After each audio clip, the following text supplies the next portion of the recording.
Bienvenue vous qui nous rejoignez sur First TV Africa pour suivre l'actualité. En sommaire, 2 policiers tués au Caire dans une explosion.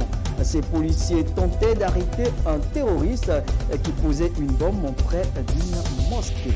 Des manifestations se font dans toute la France pour crier le ras-le-bol contre l'antisémitisme qui prend d'ampleur dans le pays. Et enfin, le film « Grâce à Dieu » du français François Ozon sortira finalement ce mercredi. C'est tout pour les grands titres de l'actualité. Retrouvons Romaric Bio pour le développement. Merci à vous Samuel Kofi, bonjour à tous, soyez les bienvenus dans ce First News. Pendant les élections présidentielles, plusieurs partis se forment et pour atteindre donc la magistrature suprême, ils se mettent souvent en coalition. Des alliances qui souvent finissent par se disloquer et pour la présidentielle de 2020 en Côte d'Ivoire, le parti politique Nouvelle Convergence Citoyenne veut faire donc cavalier seul. On suit ensemble cet élément. À 20 mois de la présidentielle de 2020 en Côte d'Ivoire, le parti politique Nouvelle Convergence Citoyenne compte aborder seule cette échéance électorale dans un contexte où opposition et coalition au pouvoir mettent en place des plateformes de partis politiques pour la conservation ou la reconquête du pouvoir. De 108 000 membres en novembre 2018, la Nouvelle Convergence Citoyenne revendique près de 280 000 membres en février 2019. La plupart seraient des jeunes qui aspirent à une nouvelle alternative politique dans le pays. Soulignons que la Nouvelle Convergence Citoyenne a débuté une tournée d'implantation du parti dans le pays, dont la première étape était celle de Bonois au sud-est de la Côte d'Ivoire. Le premier tour de la présidentielle au Sénégal a lieu le 24 février prochain. Depuis des mois, l'opposition dénonce donc la mise à l'écart des 2 principaux adversaires de Macky Sall, Khalifa Sall et Karim Wade, tous 2 condamnés puis éliminés de la course présidentielle. Leurs partisans dénoncent un complot politique. Mais ces figures hors jeu comptent bien faire entendre leur voix pendant ce scrutin. Quelle stratégie vont-ils adopter? On suit ensemble cet élément. Il a beau être épaulé par ses fidèles, Abdoulaye Wade apparaît isolé sur la scène politique sénégalaise. L'ancien président, 93 ans, promet d'empêcher la tenue du scrutin auquel son fils Karim ne participe pas. Une stratégie qui est loin de faire l'unanimité. Pour la première fois de son histoire, le PDS n'a pas de candidat. Nous estimons que le système est verrouillé. Quoi qu'il arrive, au soir du 24 février, Macky Sall va s'autoproclamer élu et élu au premier tour. Alors nous ne participerons pas à cette mascarade. Nous voulons démontrer à la face du monde entier et à la face du Sénégal que Macky Sall a décidé de voler nos consciences. Autre figure de l'opposition hors jeu, Khalifa Sall. Lui a décidé de peser sur l'élection en s'alliant avec l'un des candidats, Idrissa Seck. Son camp participe à la campagne tout en dénonçant une mise à l'écart de l'ex-maire de Dakar par le pouvoir. Notre démocratie n'est plus cette démocratie que l'on présentait dans le monde. Aujourd'hui, nous sommes dans un système où on a un chef qui pense qu'il peut avoir tous les pouvoirs, qu'il peut faire tout ce qu'il veut, pourvu que ça lui permette de consolider son pouvoir et que ça lui permette de s'assurer une réélection sans gloire et sans péril.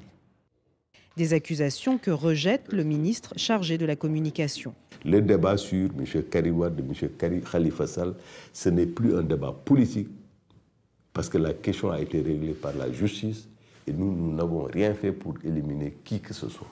C'est la lutte contre l'impunité, la lutte contre les injustices et les inégalités sociales. 4 opposants, parmi lesquels 3 disputeront une présidentielle pour la première fois, feront face dimanche au président sortant Macky Sall. La danse pour résister au terrorisme, c'est la mission que s'est assignée l'association Tamadia au Burkina Faso, pays touché donc ces derniers temps par des attaques terroristes à répétition qui a fait donc les activités économiques et ludiques du pays. Les attaques terroristes répétitives qui ont frappé le Burkina Faso ces derniers mois affectent les activités économiques et ludiques des populations. À Bobo-Dioulasso, l'une des principales villes touristiques du pays, les activités culturelles sont au ralenti. Mais une association ne baisse pas les bras pour autant. Dans Dans ce quartier populaire, l'association Tamadia organise pour la 6e fois le Festival international des danses africaines et contemporaines In-Out Dance. Malgré la situation sécuritaire sensible et les moyens économiques limités, les organisateurs ont souhaité maintenir l'événement. Objectif, résister au terrorisme par la danse. Le choix des compagnies de danse n'est pas anodin. Amoussou, venu du Bénin, retrace à travers sa pièce, Originali, la résistance du roi Béhanzin du royaume de Dahomey face à l'occupation coloniale. Avec sa représentation, le danseur exprime la souffrance et l'endurance, maître mot de ce grand roi qui, même déporté en Martinique, n'a jamais montré une goutte de faiblesse. Béhanzin fut ce roi qui avait une armée essentiellement composée de femmes appelées Amazones. Au Burkina Faso, c'est aussi une armée forte qui protège le pays contre les terroristes. Les attaques terroristes au Burkina Faso ont fait au moins une vingtaine de morts depuis le début de l'année 2019. En dépit de cette réalité, les amoureux de culture travaillent à préserver leur patrimoine. En Égypte, dans la vieille cité du Caire, des policiers ont été tués en début de semaine dans une explosion d'un engin pendant qu'ils poursuivaient donc un homme soupçonné d'avoir posé une bombe près d'une mosquée.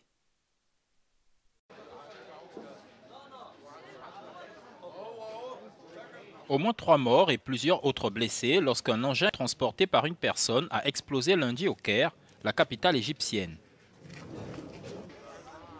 Parmi les morts, le kamikaze et 2 policiers qui le poursuivaient. L'explosion s'est produite dans le centre historique de la ville, près de la mosquée Al-Azhar.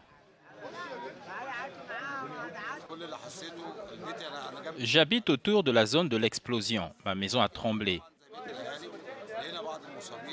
Je suis allé offrir de l'aide à quelques voisins. Il y avait des gens amenés à l'hôpital et quand nous sommes arrivés sur les lieux de l'explosion, nous avons trouvé des morceaux de corps. Le quartier Al-Azhar est considéré comme une zone touristique. Et ce qui s'est passé aura des conséquences négatives. Selon le ministère égyptien de l'Intérieur, les forces de sécurité poursuivaient l'homme pour identifier l'auteur d'une tentative d'attaque contre une patrouille de police dans l'ouest du Caire vendredi dernier. Les attaques dans la capitale, le Caire, sont relativement rares, bien qu'une bombe en bordure de route à Gizeh a tué 3 touristes vietnamiens et un guide égyptien en décembre 2018. L'Égypte est en proie à une vague d'attaques de groupes extrémistes depuis que les militaires ont démis en 2013 le président Mohamed Morsi. Un mot d'économie à présent, la taxe sur les dividendes des sociétés réduite désormais au Bénin. Les investisseurs étrangers se verront imposer leurs dividendes une taxe de 5% contre 10% les années antérieures. On suit ensemble cet élément. Désormais, les investisseurs étrangers au Bénin ne se verront imposer sur leurs dividendes qu'une taxe de 5% contre 10% autrefois en vigueur. Selon le directeur général des impôts Nicolas Yenoussi, cette mesure qui entrera en vigueur cette année vise à encourager les investisseurs étrangers à investir dans les entreprises locales. Cette mesure paraît pour nous ni plus ni moins comme une mesure d'évasion fiscale en République du Bénin. L'autorité qui a pris donc cette disposition est sous la coupole d'une autre autorité qui est et demeure toujours opérateur économique. Le directeur général des impôts précise que le taux d'imposition pourrait être encore plus avantageux en cas d'existence d'un accord de double imposition entre le pays d'un investisseur et le Bénin. Défiscaliser à la longue ou réduire de moitié la fiscalité au niveau donc des grosses entreprises paraît pour nous une mesure inopportune aujourd'hui en République du Bénin, car au même moment, les entreprises également qui exercent dans l'informel sont pénalisées. Les personnes physiques également sont pénalisées en République du Bénin parce qu'il y a une forte pression fiscale aujourd'hui que l'État exerce sur ces messieurs-là. À noter que ces mesures interviennent dans le cadre d'une restructuration globale de l'économie nationale. Déjà, en fin janvier, le ministre de l'Économie et des Finances avait publié une décision portant suppression de la déclaration d'existence des entreprises nouvellement créées au centre des impôts.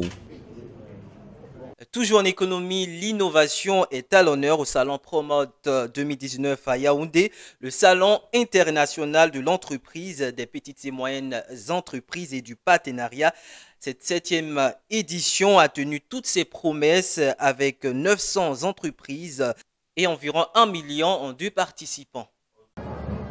Ce sont près de 900 entreprises et 1 million de visiteurs qui se déploient ici à Yaoundé dans le cadre de la 7e édition du Salon international de l'entreprise, de la PME et du partenariat de Yaoundé Promote 2019. Tout en présentant leur savoir-faire aux nombreux investisseurs présents, ces porteurs de projets ambitionnent tout au long de ce rendez-vous économique majeur de tisser des partenariats importants. Nous voudrions qu'à travers Promote, nous rencontrions un max de potentiels clients qui peuvent se procurer des équipements Woodmiser, qui sont des équipements de pointe qui peuvent leur permettre d'optimiser leur production et de gagner le maximum d'argent possible. L'édition 2019 de Promote met davantage l'accent sur la professionnalisation du salon avec une implantation thématique plus affinée, des rencontres professionnelles plus élaborées et une participation du secteur public régulateur plus affirmée. Il n'y a que des innovations, comme on dit, et je pense que ça vaut la peine de venir les découvrir car les entreprises ont toujours des nouveautés, des nouveaux produits, des nouvelles formules, des nouveaux services et ils font ça aussi pour gagner leur image. Donc que les visiteurs viennent nombreux voir ce qu'est leur économie et aussi l'Afrique centrale et aussi tous les pays qui sont représentés. Vous avez entendu la liste, il y a une trentaine de pays qui sont là. Le salon de l'entreprise Promote, qui connaît la participation de plusieurs délégations étrangères, ambitionne de devenir un salon international de l'investissement au cœur du continent africain. Actualité hors des frontières africaines à présent, des dizaines de civils mais aussi des combattants du groupe État islamique se sont rendus aux forces arabo-kurdes, mais d'autres refusent de se rendre. Ils sont retranchés dans un village dans l'est de la Syrie. Ces camions se rapprochent de Baghouz, un village à l'est de la Syrie. Ils vont récupérer des civils, mais aussi quelques combattants du groupe État islamique qui se rendent aux forces arabo-kurdes.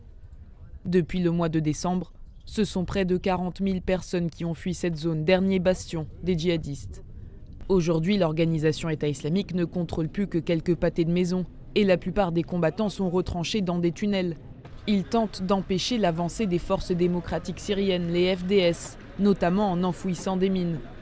À Baghouz, selon les Nations Unies, environ 200 familles seraient prises au piège, utilisées comme boucliers humains par les djihadistes. Le groupe État islamique veut à tout prix empêcher certains civils, voire la totalité des civils, de quitter le village. C'est potentiellement un crime de guerre que mène cette organisation. Ceux qui attaquent cette zone sont tenus de prendre des précautions en tenant compte du fait qu'il y a des civils dans ce village. Il ne reste pas seulement un groupe militaire à l'intérieur. Cette dernière mise en garde concerne notamment la coalition internationale qui mène des bombardements dans la région. Après s'être rendus au FDS, les combattants du groupe État islamique sont systématiquement envoyés dans des centres de détention. Quant aux civils, ils sont transférés vers des camps de déplacés dans le nord du pays.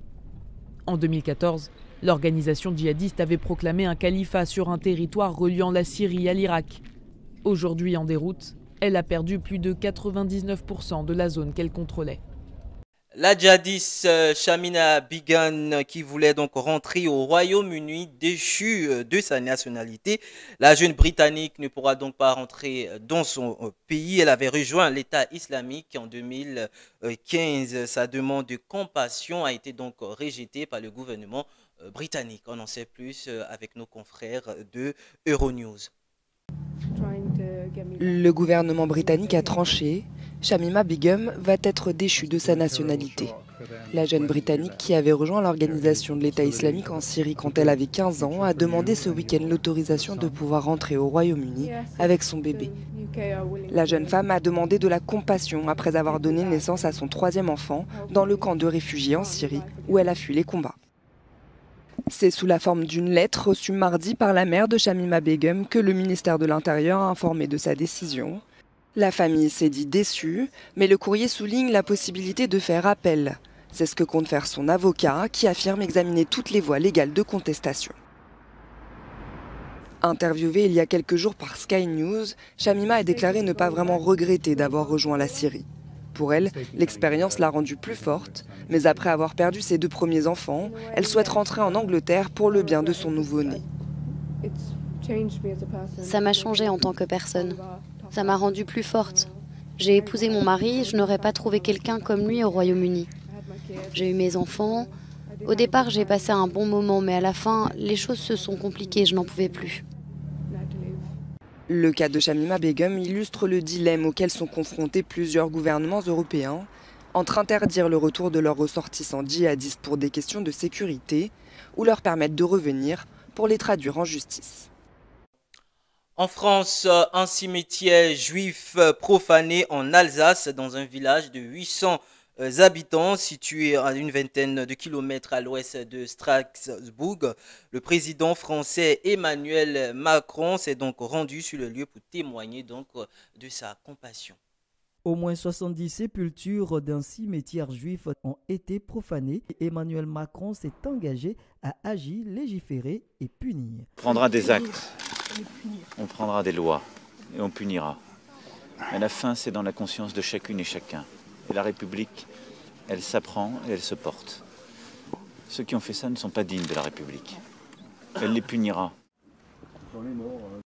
Thierry Ross, conseiller municipal de Strasbourg, se dit choqué par cet acte.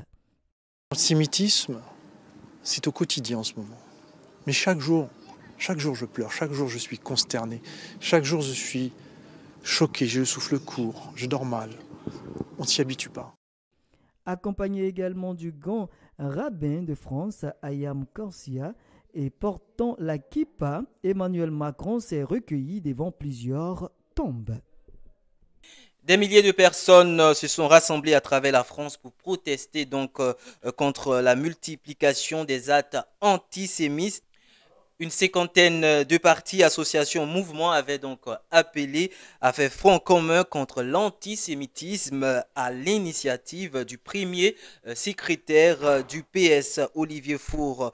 On écoute ensemble la réaction de certaines personnes qui ont donc participé à ces manifestations. Bonjour, vous allez bien? C'est ma deuxième manifestation. J'étais venue pour le Bataclan et là je viens parce que je trouve que nous sommes en danger.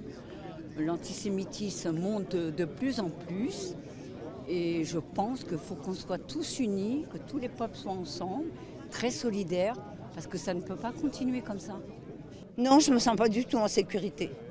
J'ai une menorah que mon mari m'a offert il y a très longtemps. Je n'ose pas la mettre, j'ai peur de me faire agresser. Je veux que les choses changent. Je veux que les Français juifs qui vivent dans les quartiers populaires se sentent en sécurité. Je veux que les Français juifs qui vivent dans des zones rurales se sentent aussi en sécurité, qu'ils n'aient pas peur pour leur cimetière, de leurs aïeux. Nous appartenons tous à la même planète. L'antisémitisme n'est pas une opinion, mais un délit. Il est redevenu une incitation au meurtre. Ilan Halimi, les enfants de l'école Ozar Torah, les victimes de l'hypercacher, Sarah Halimi, Mireille Knoll, tous ont été assassinés, parfois torturés, parce que juifs, ça suffit. Je crois qu'il faut réagir, non seulement dans son cœur, mais il faut commencer à bouger, faire des actes. Une présence, c'est déjà un début, et puis je pense qu'il faut aller plus loin encore.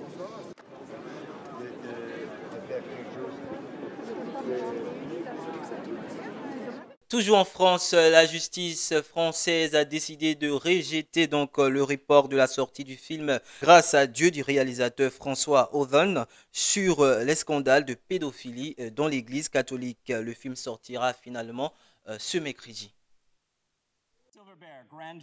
Lauréat du Grand Prix du jury à Berlin ce week-end, le film Grâce à Dieu de François Ozon sur la pédophilie dans l'Église sortira bien en salle en France ce mercredi. Lundi matin, un juge des référés à Paris a rejeté la demande du report du film. Un report demandé notamment par l'un des avocats du père Prénat, le prêtre suspecté d'avoir abusé des dizaines de jeunes scouts dans les années 70 et 80 et dont parle précisément le film. Une autre décision de justice est également attendue concernant cette fois la suppression du nom d'une personne citée dans le film. Grâce à Dieu raconte la naissance de l'association de victimes La Parole Libérée, fondée à Lyon en 2015 par d'anciens scouts qui accuse le père Prénat d'abus sexuels. L'association recense plus d'une 60aine de victimes. Le film de François Ozon sortira en salle en pleine actualité judiciaire, alors que s'est tenu en janvier dernier le procès du cardinal Philippe Barbarin, accusé d'avoir étouffé l'affaire Prénat. Aux côtés du prélat, 5 autres personnes sont accusées de non-dénonciation d'agression sexuelle pédophile. Le jugement sera rendu le 7 mars prochain. Comment se fait la production d'un film, les différentes étapes de fabrication d'un film à suivre donc pour réussir un tel projet, du développement de l'idée à la préparation du tournage jusqu'à la post-production. Je vous invite à suivre maintenant la genèse d'un film. Faire un film, c'est faire preuve de talent, d'esprit d'équipe et de beaucoup de patience. Au départ, une idée originale qui a germé dans la tête du réalisateur, celle d'un producteur ou d'un scénariste ou dans un livre. Une fois l'intrigue choisie, le scénario est élaboré.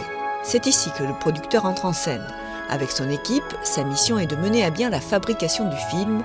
Il faut d'abord évaluer le budget du film. Le directeur de production tient ici le rôle principal. Il doit trouver l'argent auprès des grands studios de production, des aides publiques, des chaînes de télévision ou de gentils mécènes, sans oublier les distributeurs. Le premier assistant réalisateur est chargé du dépouillement, étape essentielle pour organiser le plus précisément possible le tournage. Acteurs, accessoires, véhicules, effets spéciaux, prise de son, il est responsable des repérages des lieux de tournage. Pendant que le producteur exécutif se charge de composer l'équipe de tournage, le directeur de casting, lui, choisit les acteurs et les figurants. Enfin arrive le tournage dirigé par le réalisateur, la partie la plus spectaculaire. Une 30aine de personnes sont mobilisées. Avec l'équipe image et son chef opérateur, l'équipe son, l'équipe décor, l'équipe régie est chargée de la logistique, transport, restauration, hébergement. Une fois les plans tournés, la post-production commence. Première étape, le dérochage. C'est la sélection des plans qui vont être montés par le chef monteur. Puis le mixage, bruitage, voix off ou musique vont créer l'ambiance sonore. Enfin, les effets spéciaux. Et pour finir, l'étalonnage qui consiste à harmoniser l'ambiance à l'image sur l'ensemble du film. Une fois que réalisateurs, producteurs, diffuseurs sont d'accord sur le résultat final, le film est terminé. Sa vie peut enfin commencer. Voilà, c'est la fin de ce journal réalisé par l'ensemble de la rédaction. L'actualité internationale continue sur First TV Africa et sur firsttvafrica.tv.